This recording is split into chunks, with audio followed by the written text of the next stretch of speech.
Eli heard the gun before he saw the car. 1 second he was clutching a cardboard sign on the sidewalk, the next he saw the black sedan crawling past, window rolling down, barrel glinting, aimed straight at little Lily in her pink jacket, humming to herself like the world wasn't about to end. He could have run.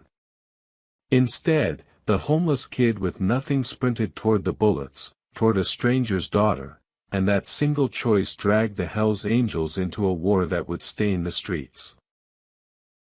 30 seconds later, Eli wasn't just a victim. He was a target. Welcome to the Echoes Tales family. If you're just joining us, go ahead and subscribe now, because this journey is going to hit places in your heart you didn't even know were waiting. And to everyone who's been walking with this channel from day one, may God keep pouring uncommon favor and blessings over your life. Before we step into this story, let's cover this moment in prayer. Heavenly Father, thank you for every person listening right now. Watch over them and their families, protect their homes, heal every hidden wound, and meet every need according to your riches in glory. Let your peace settle over them like a blanket, and let your presence be real in their lives today. In Jesus' mighty name, Amen. Now, you're about to witness the kind of choice most people pray they'll never have to make. A homeless boy with nothing puts his own life on the line for a biker's 7-year-old daughter, standing between her and a drive-by shooting when everyone else on that street chose to look away. Rain hadn't fallen in weeks, but the streets still glistened, slick with oil, old spills, and the kind of filth people stepped over without thinking. Eli's cardboard sign was soft at the edges, the marker letters fading from too many days in the same spot outside the corner store. His fingers were numb from the evening chill, his stomach clawing at itself, but he kept his eyes on the moving traffic like a hunter watching shadows. That was how you stayed alive when you were 12 and homeless. You watched. You listened. You noticed what other people ignored. That's why he saw the car before anyone else did. The black sedan slid onto the block too slow, like it didn't belong to the flow of traffic at all. Its engine purred low, steady, wrong. Eli's shoulders tensed under his thin hoodie. Cars either stopped or kept going, they didn't creep. This one crawled past the curb, tires whispering against the asphalt, windows tinted so dark they looked like mirrors reflecting the dying orange sky. His heartbeat started to tick faster, a quiet drum inside his ribs. If this kind of story already has your chest tight, don't scroll. Stay with it. And while you're here, tap like so more people hear Eli's story, hit subscribe so you don't miss what comes next, and drop a comment telling where you're watching from, because kids like Eli are on someone's street in every city. Across the sidewalk, just 20 feet away, Lily sat on the concrete like the ground belonged to her. Pink jacket zipped all the way up, tiny sneakers kicked out in front of her, she hummed a nursery rhyme under her breath while wrestling with a stubborn shoelace. Her blonde hair caught the streetlight, turning it into a soft halo around her head. She didn't see the sedan. She didn't feel the danger in the air. She just giggled when the lace slipped from her fingers again. Eli's eyes flicked to the store window. Inside, behind smudged glass and racks of candy, he saw him, Razor. A wall of leather and muscle, patched vest stretched across a back that looked like it had been carved from asphalt and bad decisions. Tattoos coiled down Razor's arms. Skulls, snakes, flames, but right now those arms were relaxed, reaching for his wallet, paying for a packet of cigarettes and the cherry lollipop Lily had begged for. The most feared biker on this side of the city had his back turned to the street. Eli swallowed hard, throat dry. Something clawed at his spine, telling him to move, to melt into the alley, to vanish. The alley behind the store was close. 15 steps. He could disappear into its shadows in 3 seconds if he ran. That instinct had kept him alive for 8 long months, ever since he'd watched a man with a snake tattoo on his neck smile while his mother died. Run first. Ask questions never. The sedan rolled even slower. Its right side lined up with Lily. The rear window, right behind her, ticked down a fraction of an inch. Just enough for Eli to see a slit of velvety darkness behind the glass. Just enough to feel every hair on his arms stand up. The air around him thickened, like the city was holding its breath. His hand tightened around the cardboard sign until it trembled. Don't do it, he told himself. This isn't your problem. Kids like you die for free. Lily's shoe slipped off. She laughed, a bright sound that sliced through the tension like a knife through paper. She twisted around to grab it, turning her small body sideways to the street, exposing the soft center of her chest to that dark rectangle in the sedan's window. Eli saw the angle. He saw the line from the car to her. And suddenly, he couldn't hear the city anymore. Just his heart pounding in his ears and the faint whir of the window motor. Run. His legs didn't listen. Eli moved before he understood he'd decided. The cardboard sign dropped, flopping uselessly onto the sidewalk. He exploded into a sprint, shoes slapping the concrete, breath tearing out of his lungs in ragged bursts. The world narrowed to Lily and the dark hole in that car. He didn't see the bystanders.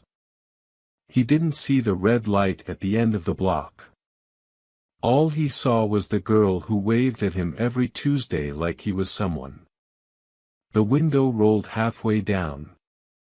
For a heartbeat, he saw inside, a shadowed face, a gloved hand, cold metal catching a stripe of light. The barrel of a gun, black and final, leveled at Lily's small chest. Eli's stomach dropped into ice. The world around him blurred at the edges, color draining from the picture. It felt like he was running underwater, every step heavy, too slow, too late. Lily heard him coming.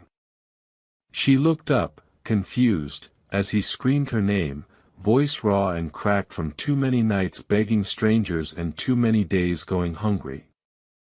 Her eyes met his, wide and green and innocent. He saw himself reflected there, thin, dirty, desperate. A ghost of a boy sprinting toward her with panic etched into every line of his face. The gun flashed. Time shattered. The sound hit first. A deafening crack that tore the air apart. Eli threw himself forward, every muscle burning as he launched into a final dive. His body slammed into Lily's with bone-crunching force, knocking the air from both their lungs. He wrapped his arms around her, twisting mid-fall so his back faced the street, his chest pressed to hers, his skinny frame turning into a shield. The impact with the concrete exploded up his spine. A split second later, fire ripped through his shoulder. It was white-hot, blinding, like someone had driven a metal spike straight through meat and bone. Eli's vision flared with stars. His mouth opened in a scream that never quite made it out, swallowed by the roaring in his ears. Lily shrieked beneath him, small hands clawing at his hoodie, trying to understand why this stranger had tackled her to the ground. Another shot cracked, sending chips of pavement biting into Eli's cheek. The air filled with the sharp stink of burning powder and rubber. Somewhere, someone yelled. Somewhere, a car horn blared and kept blaring. He could let go. He could roll off, crawl for the alley, save himself. He tightened his grip instead. Eli curled around Lily like a shell around something fragile, ignoring the lava spilling down his back, the sticky warmth spreading fast across his shirt. Her heart hammered wildly against his chest. She was shaking, sobbing, but he could feel it, no wetness on her front, no tearing pain beneath him. The bullet had gone through him, not her. The sedan's engine roared. Tires screeched. The car fishtailed, then shot down the street, disappearing into traffic as quickly as it had arrived. Silence crashed in behind it, heavy and unreal, broken only by Lily's strangled cries and Eli's ragged breathing. The world tilted sideways. Sirens were distant, too distant. The sky above him dimmed around the edges. He tried to lift his head. He couldn't. His arms felt like they were filled with sand. The edges of his vision fuzzed with black.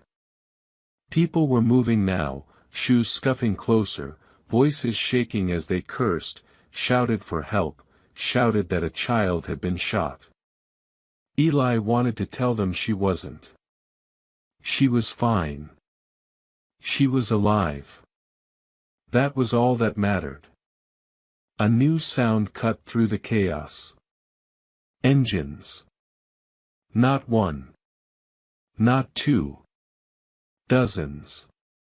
The rumble rolled up the street like thunder, low and gathering, making the glass in the store window vibrate.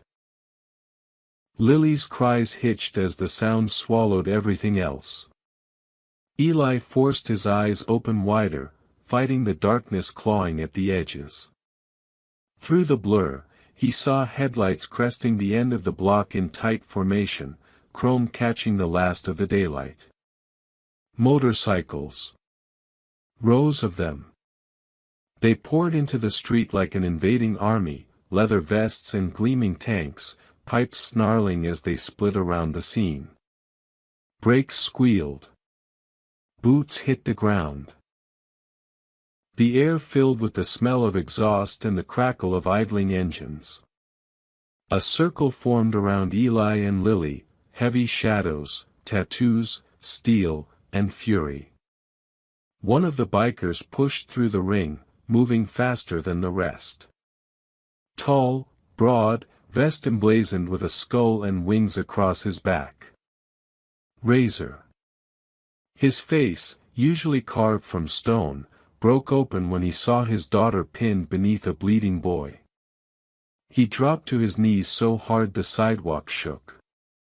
Lily. His voice snapped, raw, strangled. Baby, are you hurt? She shook her head, hiccuping sobs. Daddy, he jumped on me, the loud bangs. Razor's gaze snapped to Eli. For the first time in a long time, Eli was truly afraid, not of dying, but of being seen. Razor's eyes were storm gray, rimmed in red, scanning the blood soaking through Eli's hoodie, the way his hands trembled, the way his lips had gone pale. The biker's jaw clenched so hard a vein bulged in his temple. He reached out. His hand, scarred, tattooed, big enough to wrap around Eli's entire arm, closed over the boy's uninjured shoulder. The grip was firm, not cruel, but it sent fresh pain shooting through Eli's body. He swallowed a cry, teeth grinding. Razor leaned in close, the smell of smoke and leather and cold air clinging to him. You, Razor said, voice low, shaking with something Eli couldn't read. You just took a bullet for my little girl. Eli tried to answer, but his tongue felt heavy, his thoughts slipping like water through his fingers. The edges of Razor's face blurred. The world swayed. And then, over Razor's shoulder, Eli saw something that froze the blood left in his veins. At the far end of the street, half hidden between two parked cars, the black sedan had stopped just long enough for its driver's window to slide down. A pale shape glinted in the fading light, a snake tattoo curling up a man's neck. The same one from his nightmares. The same one from the night his mother died. The sedan's driver turned his head, and even from that distance, Eli felt those dead eyes lock onto him. The engine revved.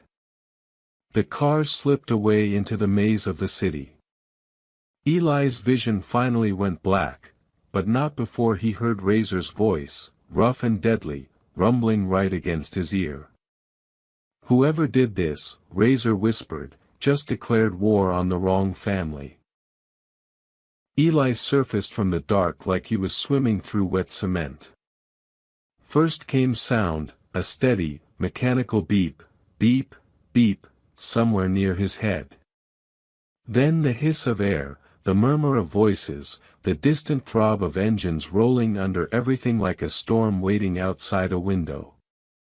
Pain arrived next, dull and heavy, pulsing through his shoulder and chest in slow, angry waves that refused to let him drift away again. His eyelids felt glued shut. He pried them open anyway. White ceiling tiles stared back, lit by harsh fluorescent panels that hummed softly. A plastic mask hugged his nose and mouth, feeding him air that tasted like metal and chemicals. Clear tubes ran into the back of his hand. Bandages wrapped his chest so tight each breath felt counted, rationed, like the room might run out if he took too much. He was alive. For a moment, that fact didn't feel real. Kids like him weren't supposed to wake up in clean beds with machines tracking their heartbeats.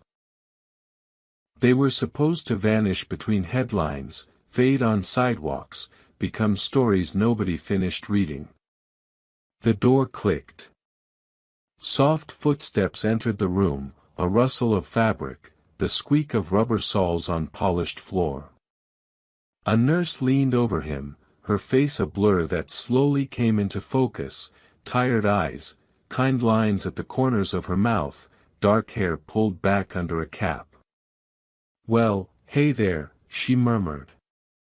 "Welcome back. You gave us a scare." Eli's tongue was thick. The first word came out like sand. "Lily." The nurse's expression softened instantly. "She's okay," she said. "Not a scratch. Your doctor says that's because of you." Something in Eli's chest unclenched, and for the first time since the bullet hit, the pain didn't feel quite so big. If stories like this grip you, hit like and subscribe so you never miss the next twist, because for Eli, waking up alive was not the end of anything. It was the beginning of a war he didn't know he'd signed up for. The nurse adjusted one of the monitors, glancing at the numbers. "Your heart's racing," she said gently. "Try to breathe slow. You're safe here, okay?" Safe. The word felt wrong in his ears. There was that other sound, underneath everything. Eli shifted his eyes toward the small window at the side of the room. Curtains were drawn, but he could see the glass trembling, just barely, in time with that low, constant rumble. Engines. His fingers twitched against the sheets. How long?" he managed to ask. "You've been out a few hours," she replied. "Surgery went well. Bullet missed anything vital by a miracle, that's what the surgeon said." A miracle. Eli didn't know what to do with that, either. "Someone's been waiting to see you," the nurse added. "He's a bit intense. But he hasn't left the building since you came in." Eli didn't have to ask who. The nurse squeezed his hand once, reassuring, then slipped out of the room. The door side closed behind her. For a moment it was just Eli and the machines and that far-off growl seeping through the walls. Then the door opened again. Razor filled the frame like a thunderhead rolling into clear sky. Without the chaos of sirens and blood and screaming, Eli saw the man differently. The leather vest, the ink crawling over his arms, the scar slicing through one eyebrow, none of that surprised him. But the exhaustion did.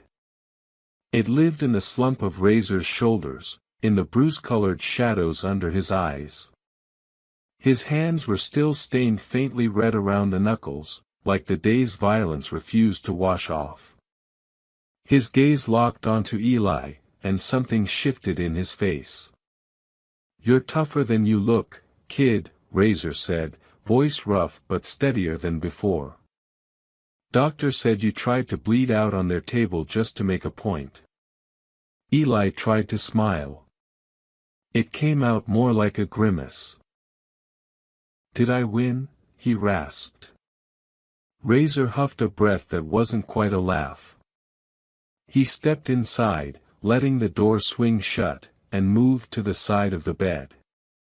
Up close, he smelled like cold air, motor oil, and stale smoke.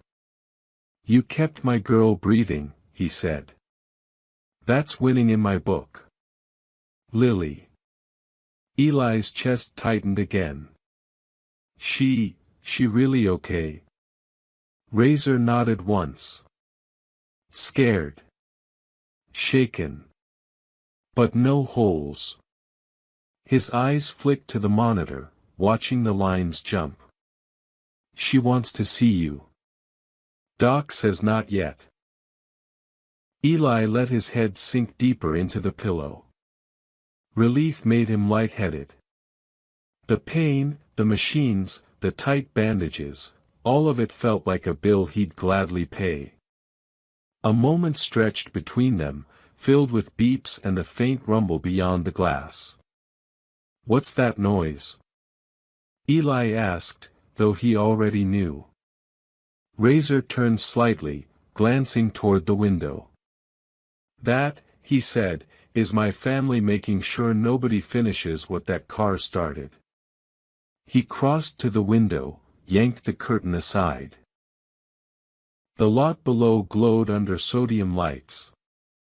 Where there should have been parked sedans and minivans, there was a sea of motorcycles. Rows lined every available space, handlebars glinting, tanks gleaming, chrome catching the glow. Men moved between them, black vests marked by the same winged skull patch, heads turning, keeping watch over every entrance like sentries. From up here, they looked like pieces on a war board. Eli stared, stunned. "All, for me?" he whispered. Razor let the curtain fall back into place. "For what happened," he corrected. "For what it means." He reached into his vest and pulled something out, a photograph, edges curled and thumb-worn.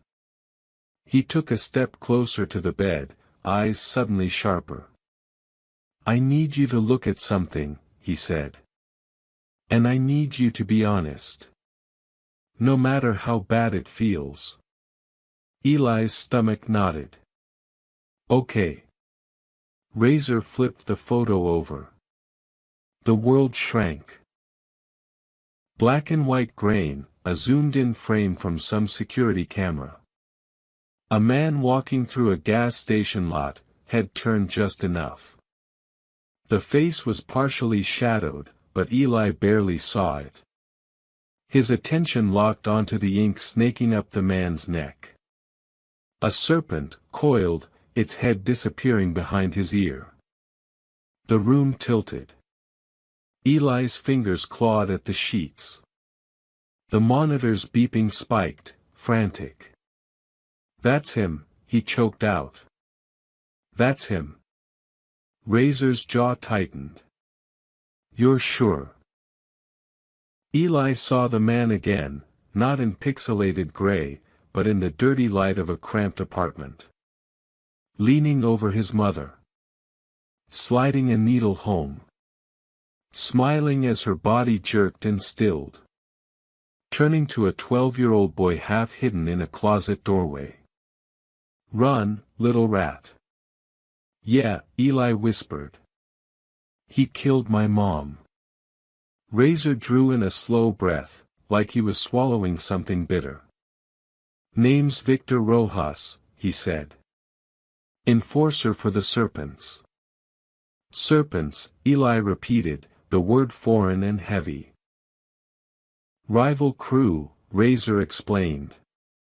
Been trying to carve up our streets, push poison, scare people into silence. We don't get along. Images flickered in Eli's head, shadows at the edges of alleys, cars rolling too slow, eyes watching from across the road. It all felt different now, threaded with intention. Why would he, after all this time? Eli's voice cracked. Why today? Razor set the photo on the blanket, face up, like he wanted the man's eyes visible. 8 months ago, he said quietly, you saw something you weren't supposed to see. You're a witness, kid. In their world, that's a death sentence. They don't like loose ends. Eli swallowed, throat burning. But I never told anyone. I just ran. Doesn't matter, Razor replied. He remembers your face. He remembers letting you go.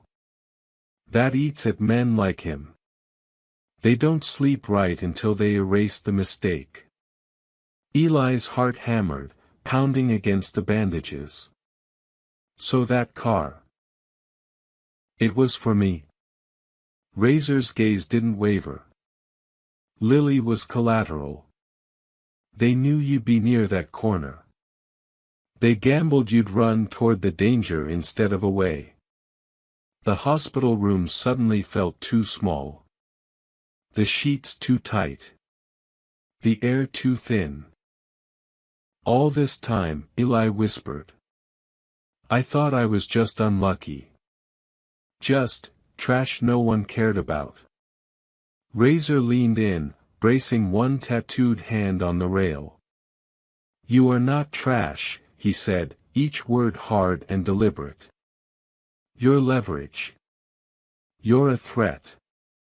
To them. He jerked his chin toward the window. To us, you're something else. Eli blinked, confused. What? Razor's expression shifted, some of the hardness melting into something heavier. You're the kid who took a bullet for my daughter, he said. That means you're ours now. The word lodged in Eli's chest. Ours? My family, Razor clarified. Those engines outside. Those patches. We all voted. 100%. His eyes locked onto Eli's. You're under Hell's Angel's protection now. Eli's first instinct was panic, not relief. You don't even know me, he blurted. I'm just some homeless kid. I sleep behind your store. I don't have anything. I don't belong in. You belong where people don't leave you bleeding on the sidewalk, Razor cut in. You belong where men repay their debts. He straightened. You protected my blood. So we protect you. It's that simple. Eli's mind spun. They'll come after you, he said hoarsely. Because of me. Razor's mouth twitched, an almost smile that never reached his eyes. They already did, he said. When they pulled that trigger on my girl's street. You just gave me a reason they can't ignore. His phone buzzed, vibrating against the leather of his vest. He pulled it out, frowned at the screen, answered. Yeah. A muffled voice bled through, too low for Eli to make out. Razor's face went still. When? He asked. The answer made the vein in his temple jump. Anyone hurt? His hand clenched around the phone, knuckles blanching. He listened, jaw grinding. Fine. Lock it down. No one moves till I say. He hung up without saying goodbye. Eli swallowed. What happened? Razor didn't answer right away. He stared at the floor for a long heartbeat, like he was trying to decide how much truth a 12-year-old could carry without collapsing. Then he looked up. That was Tank, he said. Serpents just rolled past the clubhouse on Morrison. Slow. Showing colors. 10 minutes later, fire. Windows blown out. Eli's blood went cold. You're home. One of them, Razor said. A few of my brothers were still inside. The machines hummed, oblivious. The room suddenly felt like it was floating, adrift above a city about to catch fire. If they're willing to burn a building with men still in it just to send a message, Razor went on, voice low and dangerous, you need to understand something. He stepped closer, casting a long shadow over the bed. This is bigger than you being homeless, he said. Bigger than one drive-by. This is about fear. Control. Making sure no kid like you ever feels brave enough to speak. The words landed like weights on Eli's chest. If your heart's racing right now, remember that staying till the end matters, so if you haven't already, hit like and subscribe, because the next choice Eli makes is the kind of choice that splits lives into before and after.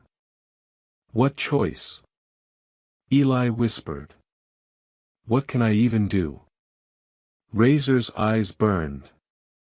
You can tell the truth, he said. One day soon, in a courtroom or in front of cameras, with my brothers at your back, you can say exactly what you saw that night. You can put Victor Rojas in a cage he doesn't walk out of. Eli imagined it, the man with the snake tattoo sitting behind glass, no gun, no power. His stomach twisted. Fear and something else tangled together, anger, maybe. Tiredness. The weight of running. They'll kill me, he said, voice barely more than breath. They'll try, Razor answered. But they'll have to go through us first. Outside, as if echoing him, the engines roared in unison, a single, defiant snarl that vibrated the window in its frame. Razor looked toward the sound, then back at Eli, and his next words were softer, but no less certain. You were alone when your mother died, he said. You're not alone anymore. Eli stared at the ceiling, feeling tears burn hot behind his eyes, surprised to find he still could cry at all. For the first time since that night in the apartment, someone was telling him he mattered enough to fight for. But before he could answer, the intercom crackled to life above the door, a nurse's voice slicing the moment in half. Code Gray, main entrance. Security to the lobby. Code Gray. Razor's head snapped toward the speaker. His whole body shifted, muscles coiling. Stay in this bed, he told Eli, voice suddenly sharp again. No matter what you hear. You don't move till I come back. You understand? Eli nodded, pulse thudding. Razor was already at the door, hand on the handle. The engines outside were no longer a steady rumble, they were rising, hundreds of throats revving like a pack smelling blood. Somewhere below, another set of engines, higher pitched, unfamiliar, answered. The door swung open. Razor stepped into the hall, swallowed instantly by a wave of shouting, running footsteps, and the first, distant echo of something Eli had hoped never to hear again inside a hospital. A gunshot. Razor's voice boomed over the chaos, dragging Eli back from the memory of that single gunshot. Lock it down. Nobody through those doors. By the time Eli was wheeled out of the hospital under heavy security, the sun was just a pale smear behind low clouds. The parking lot hummed with engines and anger. Hell's Angels stood shoulder to shoulder around the entrance, forming a human wall between the hospital and the rest of the city. Cops shouted on the far side of the line, trying to keep order without starting a war. Eli lay on the stretcher, heart pounding faster than the monitor beside him, watching it all blur past. If you want to see how deep this story goes, like and subscribe before the next blow lands. Because what looks like an escape is really just moving the battlefield. They loaded him into a black SUV instead of an ambulance this time.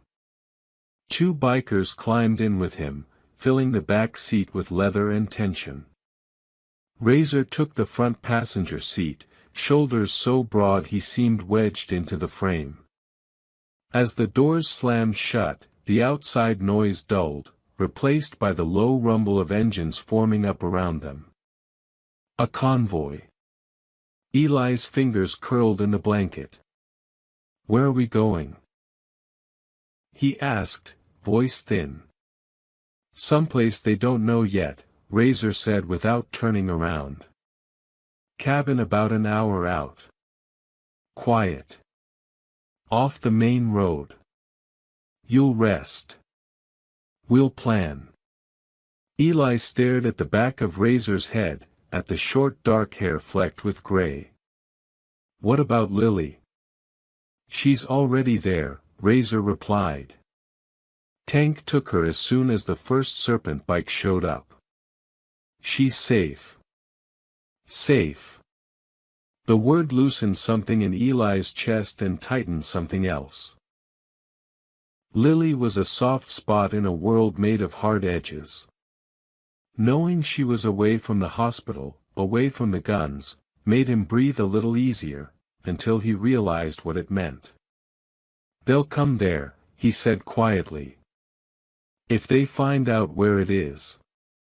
"That's why they're not going to find out," the biker to his left grunted. Eli didn't know his name yet, just the thick beard and the faded scars across his knuckles. "Loose lips get people buried." Razor glanced back then, eyes like steel. "And we don't bury kids."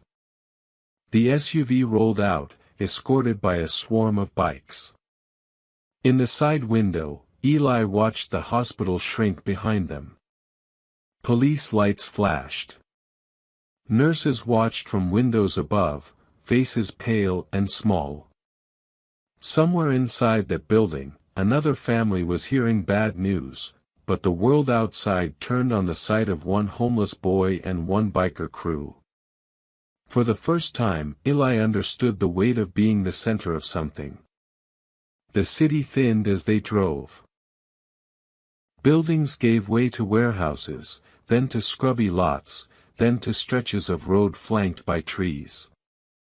The farther they got from the hospital, the more Eli's body registered the pain again. Every bump sent heat lancing through his shoulder. He clenched his jaw, refusing to make a sound. Razor noticed anyway. "Doctor said you're stubborn," he said. "Tried to get up twice before the meds kicked in." "I don't like lying down," Eli muttered. "Feels like waiting to die." "Not today," Razor replied. Today, Lying down means you live long enough to make this hurt for the right people. They drove in near silence after that. The steady roar of the convoy became almost hypnotic. Trees blurred past, skeletal branches scraping at the gray sky. Eli's eyelids drooped, but every time he started to drift, a pothole or sharp turn jolted him back. Finally, the SUV turned off the main road onto a narrower lane. Gravel crunched under the tires. The forest closed in tight, trees standing guard on either side, branches leaning over the hood like they wanted to listen in. The cabin appeared at the end of the lane, 2 stories of weathered wood with a deep porch and a chimney coughing thin smoke. A few bikes were already parked out front. Lily's small figure stood on the porch, clutching the railing, eyes wide as the vehicles approached. The SUV rolled to a stop. Before anyone could open Eli's door, Lily flew down the steps. "Daddy!" Razor was out of the car in a heartbeat, swooping her up with one arm, crushing her against his chest. Eli watched him bury his face in her hair for a moment, his massive shoulders shaking once before he got control again. "You okay, little warrior?" Razor asked, setting her down gently. She nodded, but her gaze had already shifted past him, searching the back seat. When Eli's door opened and the bikers helped him sit up, her eyes filled with tears. "You're awake," she breathed. "I thought. They said, you almost." "Still here," Eli said, trying for a smile and getting halfway there. "You're harder to get rid of than a bullet, remember?" She sniffled and let out a wet laugh. "That's not how it works." "Maybe it is now," he said. They helped him out of the car and up the steps, every movement carefully calculated around his bandaged chest. Inside, the cabin smelled like wood smoke, coffee, and something meaty simmering on the stove. The living room was wide and low-ceilinged, with mismatched couches and a long table scarred by years of use. A stone fireplace crackled at one end, flames flickering warm light across rough faces. Eli counted at least 6 bikers already inside. They all looked up when he entered. Conversation stopped. For a heartbeat, the room held its breath. Then Razor's voice broke the silence. "This is Eli," he said. "The kid who kept Lily breathing." Something like a ripple moved through the room. Nods. Grunts. One man with a silver braid down his back raised his coffee mug in a silent toast. Eli felt suddenly small in a new way, not invisible this time, but exposed. Seen. They settled him on a couch near the fire, propping him up with pillows to keep pressure off his wound. Lily planted herself on the floor next to him, cross-legged, close enough that her shoulder brushed his knee. "You hungry?" a woman's voice called from the kitchen. Eli turned his head and saw her. Mid-40s maybe, hair tied up, arms tattooed to the wrists, apron dusted with flour. She looked like she belonged both here and in some normal life far away. He hesitated. The last real meal he'd had was, he couldn't remember. "Yes, ma'am," he said. She snorted. "Don't ma'am me. I'm Cass. I feed the idiots so they don't fall off their bikes." She set a steaming bowl of stew and a spoon on the low table nearby. "When the doc says you can, you eat. Till then, you look at it and know it's waiting." Eli's stomach growled loud enough to make a couple of the men crack smiles. Razor dropped into a chair across from him, resting his forearms on his knees. The firelight painted his face in oranges and shadows. "Listen up," he said to the room. "We're here because the serpents crossed a line. They turned a hospital into a message board. They turned my street into a shooting gallery. And they made a 12-year-old the center of their problem." Eli swallowed. He was the problem. Razor's gaze shifted back to him. "You're safe here, as safe as we know how to make you. But safe doesn't mean ignorant. You need to understand what you're in." Eli nodded, throat tight. "Okay." Razor leaned back slightly, eyes never leaving the boy. "The serpents, Victor's crew, they move dope, guns, fear. They like people scared, quiet, too tired to fight. 8 months ago, your mom got caught between what they sell and what they take. She took some of their product, used more than she moved. That's theft, in their world." Eli's hands curled into fists. "She was trying to stop," he whispered. "She said she was. She tried." "I believe you," Razor said. He didn't care. To him, she was numbers on a ledger. Eli saw it again, the needle, the way his mother's arm went slack, the way her eyes rolled back. Victor's voice, low and bored, "That's what stealing costs." "You were supposed to die too," Razor continued. "But he let you run. Maybe he thought you'd freeze, starve. Maybe he liked the idea of you looking over your shoulder till your heart gave out."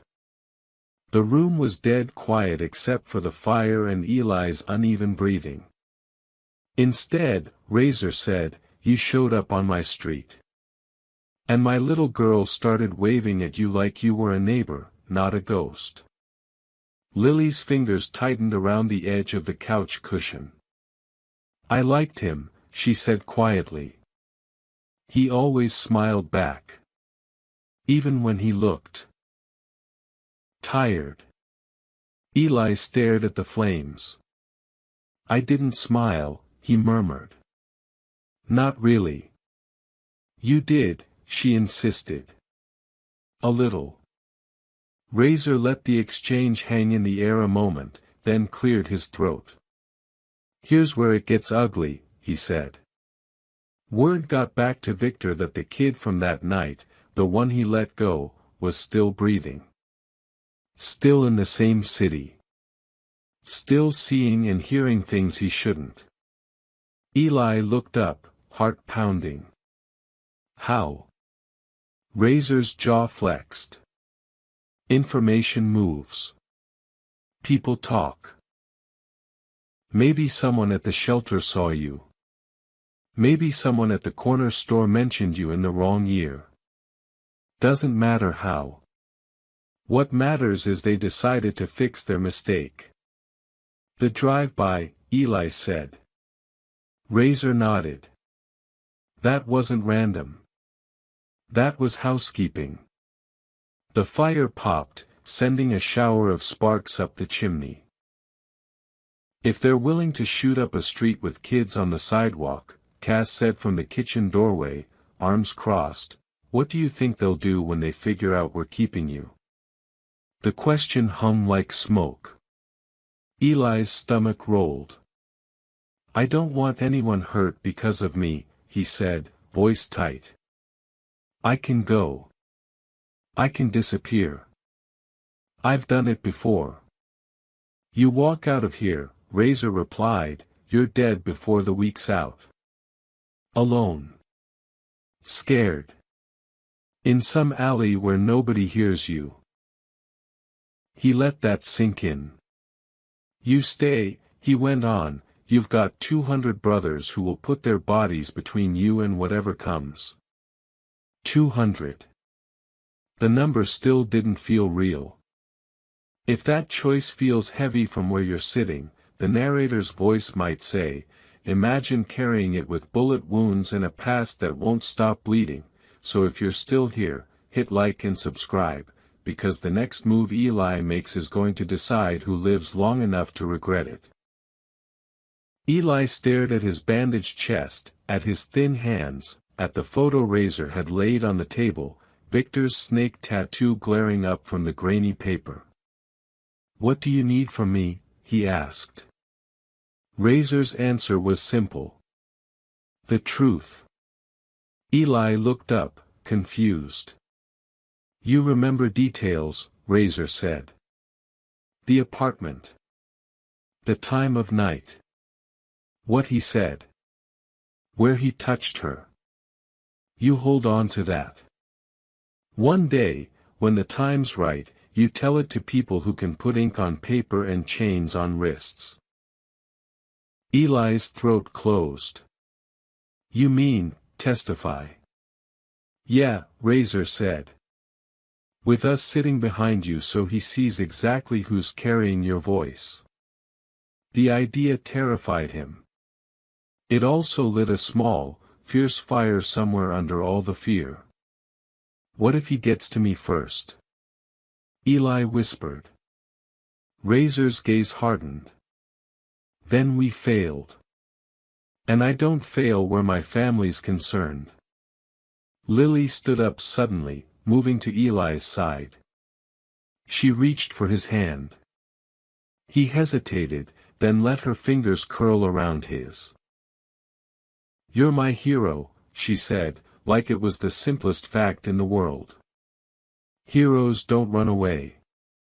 Something broke inside him then, a dam he hadn't realized he'd built. Tears blurred his vision.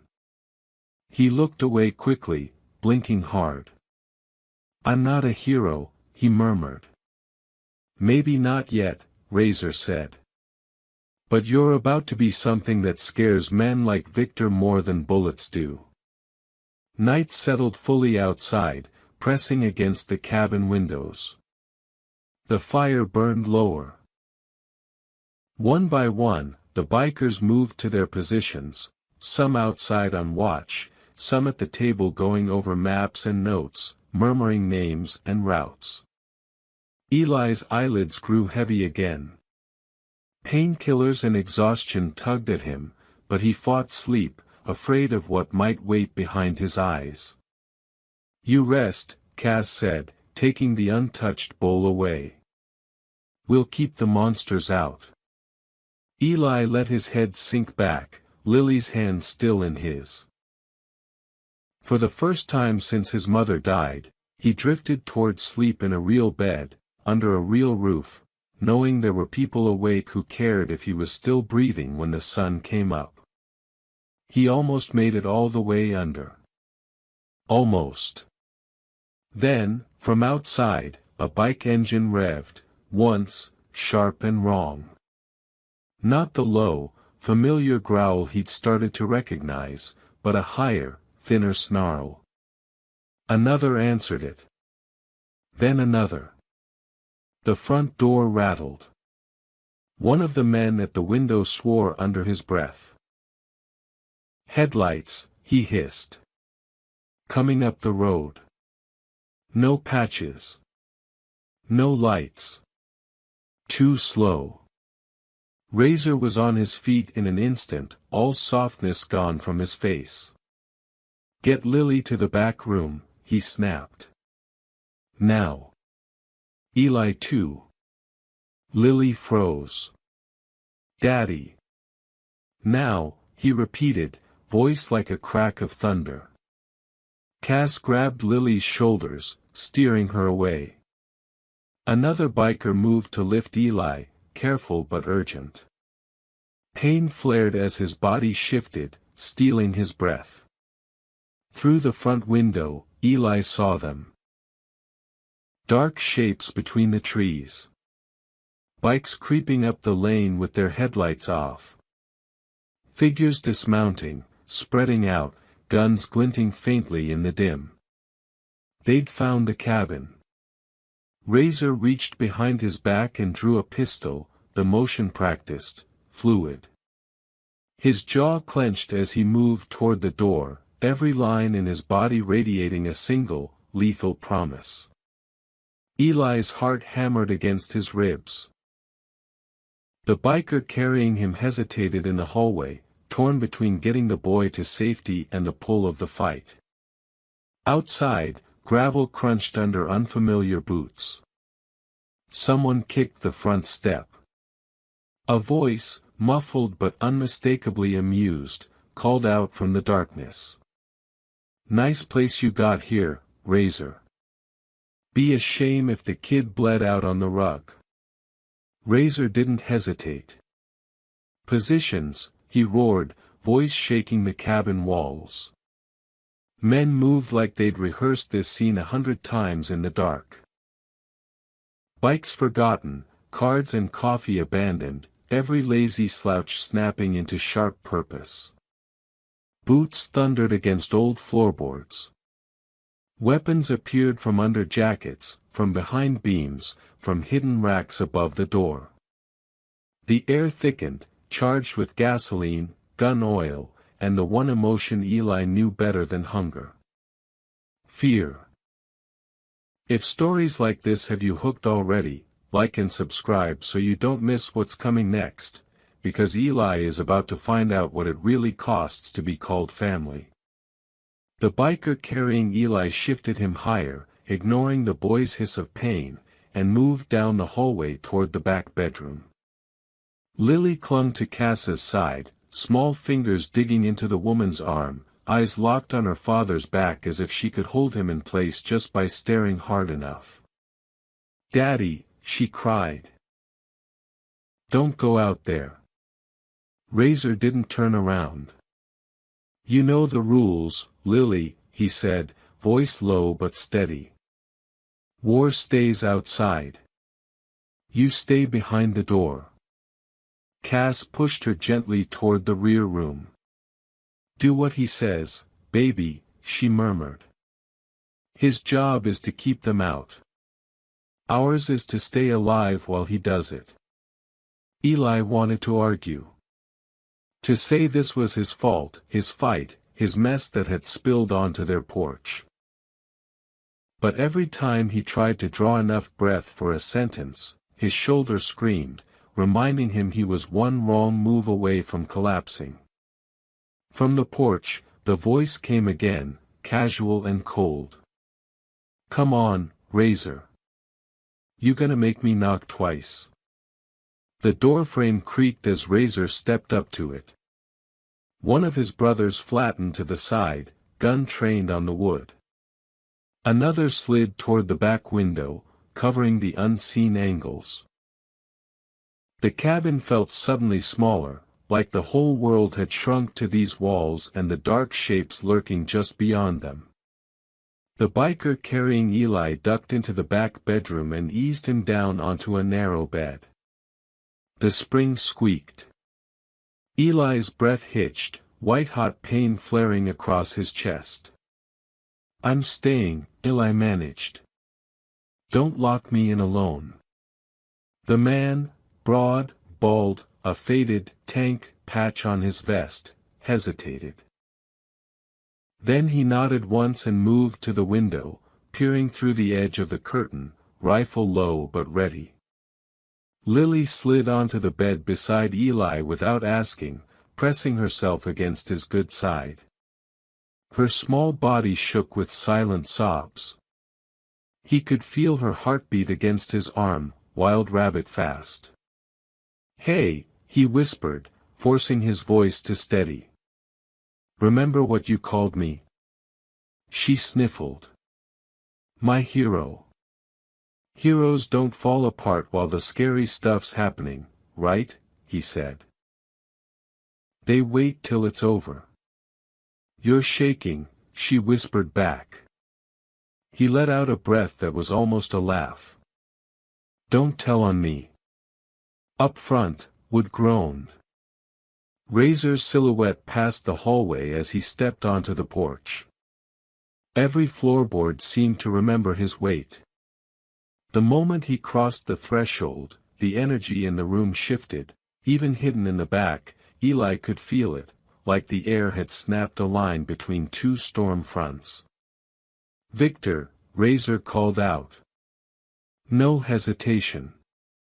No pretense. "You picked the wrong night to go for a drive." Eli's blood turned colder. The man with the snake tattoo wasn't just out there, he was close enough to talk to, close enough for Razor to say his name like a curse. "You always did like playing house," Victor's voice drifted back, muffled by the wooden walls but clear enough. "First the clubhouse, now this little shack. Last place was warmer, though. Shame about your boy, what was his name?" "Smoke." Tank's fingers tightened on the rifle stock, knuckles bone white. "Don't," Eli said softly. Tank's jaw flexed. "He doesn't get to say Smoke's name," he muttered. Razor's reply came, low and deadly. "You think I won't trade your whole crew for one brother?" "Oh, I'm counting on it," Victor said. "But I didn't drive all the way out here to chat about memorials. You've got something that belongs to me." Eli's lungs shrank. He knew. "I'm not yours," Eli muttered under his breath, though no one out there could hear it. "Kid!" Victor called suddenly, voice slicing through the night like a knife. "You hear me in there?" Lily flinched. Eli froze. "I remember you," Victor went on. "In that closet. Little rat with big eyes, watching mommy fall asleep. You should have thanked me. She was never gonna get clean." Eli's stomach heaved. Images surged, the needle, his mother's slack face, Victor's bored smile. "Don't listen to him," Lily whispered fiercely. "He's lying. He's trying to break you," Tank added, eyes still on the window. "That's what cowards do before they shoot." Razor's voice cut across the yard, rough with barely leashed rage. "You're not saying his name again." "Why?" Victor replied. "You rename him already. Give him a little patch. Think a street rat makes a good mascot." A few of Razor's men growled low in their throats. The fire in the hearth popped, sending a fresh wave of smoky heat through the cabin. "You drove out here for one reason," Razor said. "And you're not driving back the same." Silence fell outside, heavy and dangerous. Then gravel crunched. Someone took a step. The world narrowed to the squeak of the front door hinges as Razor edged it wider, using the thick wood as cover. Eli could hear the soft shufflings of boots, the click of safeties, the scratch of leather against leather. It happened fast. A flash at the window. Muzzle flare. The crack of a shot. Splinters exploded from the door frame. Someone swore. Someone else returned fire, the bark of pistols and the deeper boom of shotguns beating the quiet night into submission. Lily screamed, clapping her hands over her ears. Eli pulled her closer, curling his body around hers as much as the bandages would allow, heart jackhammering against his ribs. Tank dropped to a knee by the back window, angling his rifle, eyes narrow, breath steady. "Two at the tree line," he muttered. "One by the bikes. They're trying to flank." "Razor." Cassa's voice carried from the front room. "Back side." On it, someone barked. The cabin became a living thing, boards shuddering with each impact, glass rattling with every shot. Eli smelled cordite, wood dust, sweat. Every second stretched, elastic and cruel. He didn't know how many serpents there were, how many angels were firing back, whether anyone he'd met today already lay bleeding on the porch. He only knew one thing: this was because he was alive. A thought louder than the gunfire slammed through his head. Not again. He saw his mother on the floor. Saw himself frozen in the closet, doing nothing, saying nothing, his legs refusing to move. He'd run when it was too late, carrying nothing but guilt into the streets. Not this time. He gently pried Lily's hands from his shirt. "Stay down," he whispered. Her eyes went wide. "What are you doing?" "Being what you said," he answered. "Just once." He rolled off the bed before she could grab him. Pain detonated in his chest. The room swam, but he forced himself upright, one hand braced on the wall. Tank turned, startled. "Kid." "Gun," Eli said, nodding toward the dresser where a smaller pistol lay half hidden under a folded jacket. Tank hesitated. The doorframe in the hallway splintered under a fresh hit. Cass shouted something in the front. Razor's voice barked orders, "Closer to the doorway now." Tank swore under his breath, then snatched up the pistol and shoved it into Eli's good hand. "You point that at anything with a snake on it," he said. "You don't hesitate. Understand?" Eli nodded, fingers shaking as they wrapped around the grip. The weight was heavier than it looked. He'd never held one before. The cold metal felt like a living thing. "On me," Tank said. They moved together down the hallway, staying low, backs close to the wall. Every step sent a shockwave through Eli's wound.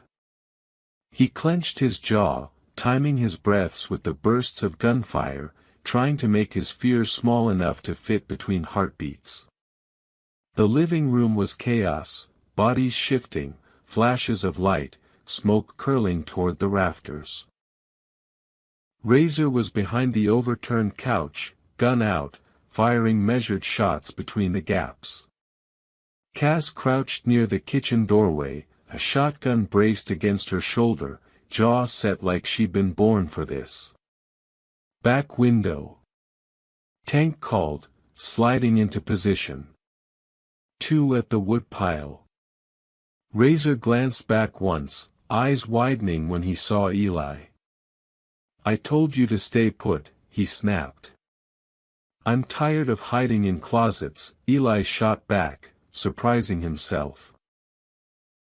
Before Razor could answer, something moved in Eli's peripheral vision. The back door. A quiet shadow, slipping where the noise had dragged everyone's attention forward. The handle turned slowly, careful not to squeak. The door eased inward, just enough for a figure to slip through, dark clothes, lean frame, gun already raised. Snake tattoo, curling up a pale neck, fangs disappearing behind an ear. Victor. He stepped into the kitchen, just beyond Razor's line of sight, gun leveled at the older man's spine. Time slowed. Eli didn't think. Didn't weigh options. Didn't count odds. His arm came up, elbow locked, just like Tank had muttered in those 2 seconds in the back room. His finger found the trigger. The pistol felt like it was vibrating with his pulse. He saw Victor's head turn, those dead eyes flicking toward him for the first time since the apartment. Recognition flashed.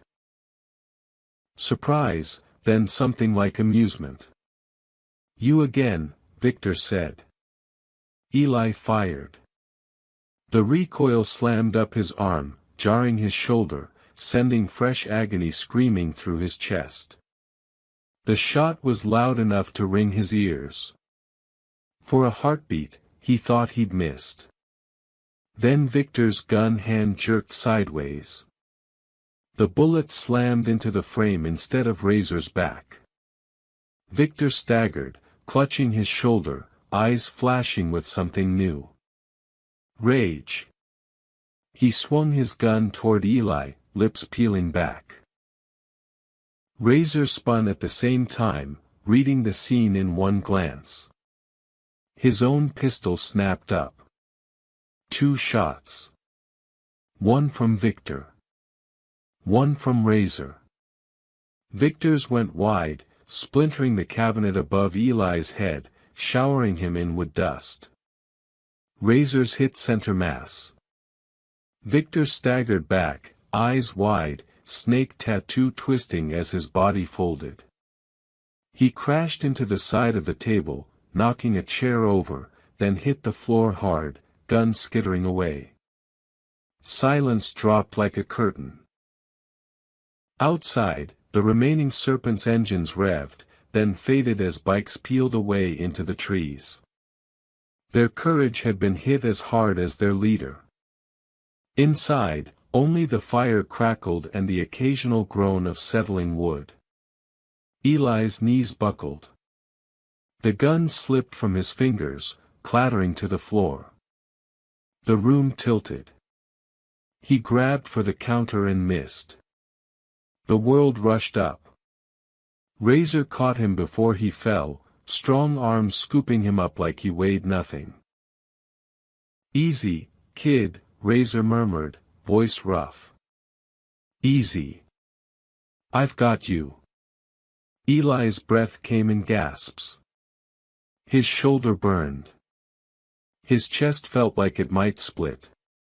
But beneath all that, something else glowed, small, fierce, and new. He hadn't run. He hadn't hidden. He'd stopped the man who killed his mother from killing someone else. If that moment, this boy in the arms of the man he just saved, hits you in the chest, remember to like and subscribe, because stories like this are written by people willing to stand between the past and the next shot. Cass was at Victor's side, 2 fingers pressed to the man's neck. She looked up at Razor and shook her head once. "He's not getting up," she said. Razor's grip tightened around Eli. The boy's head lolled against his shoulder. "Good," Razor said quietly. Lily burst from the hallway before anyone could stop her, bare feet slapping the floor. She skidded to a halt when she saw Victor's body, eyes going wide, then darted past him to her father and Eli. "Is he?" she choked. "Eli's alive," Razor said, the rest of the sentence unnecessary. She flung her arms around them both as best she could, her small hands pressing into Eli's back with surprising strength. He hissed in pain, then laughed weakly. "Careful," he croaked. "I'm full of holes." "You're full of brave," she shot back, eyes shining through her tears. "That's different." Tank leaned his rifle against the wall, exhaling slowly. "Cops are gonna have a lot of questions," he said. Razor nodded. "Yeah. And for once, we're gonna answer some." He set Eli gently on the couch, propping him up with cushions. The boy's eyes fluttered, fighting sleep. "You did good," Razor said, crouching in front of him. "Better than good. You changed the ending." Eli's gaze drifted to Victor's still form, then back to Razor. "He can't hurt her anymore," he whispered. "Or you," Razor added. "Or some other kid who hasn't even met him yet." Outside, sirens wailed in the distance, late, but coming. The engines of the Angels rumbled low, waiting. Razor took a breath, decision settling onto his shoulders like another patch. "When they get here," he said, "I'm done pretending we don't know anything. They're going to hear exactly what happened in that apartment 8 months ago. From you, when you're ready. And from us. Eli's heart stuttered. You mean? We're telling the cops. We're giving them the pieces they've been too scared or too lazy to look for, Razor replied. Victor's not the only one in that crew who needs a cage. You've been running from this since the night your mom died. Time to make it run from you. The idea of courtrooms and judges and questions still terrified him. But now, with Victor on the floor and Razor at his side, it didn't feel impossible. It felt like justice. Will they listen? He asked. Razor's gaze flicked to the door, where flashing red and blue lights were beginning to paint faint colors on the curtains. They will, he said. Because they'll see who's standing with you when you talk. Eli followed his gaze. In his mind's eye, he saw it, a courtroom bench, a judge, rows of suits.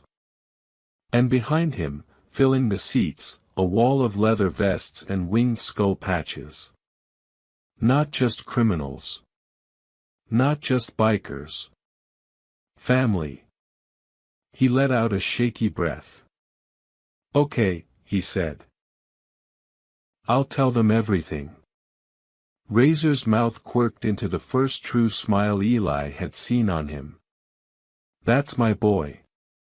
The sirens grew louder, closer.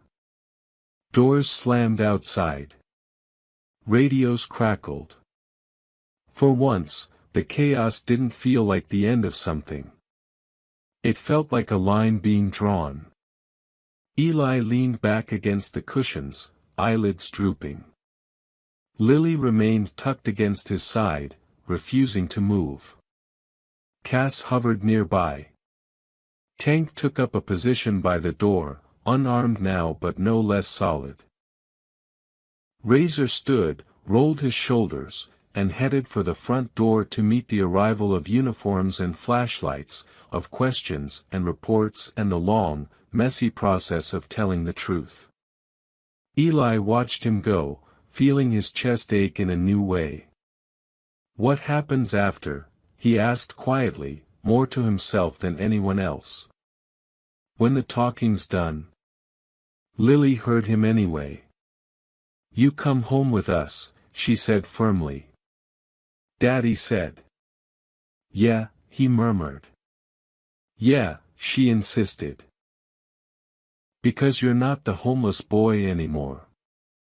You're my brother now. Outside, footsteps thundered on the porch. Voices shouted. The world surged toward the cabin door. Inside, for a fragile, impossible moment, everything held still around a 12-year-old boy who had been invisible for far too long, and was finally about to be seen for exactly who he was. Not a loose end. Not a witness to be erased. But the kid who stepped in front of a bullet, stood in front of his past, and helped drag a monster into the light.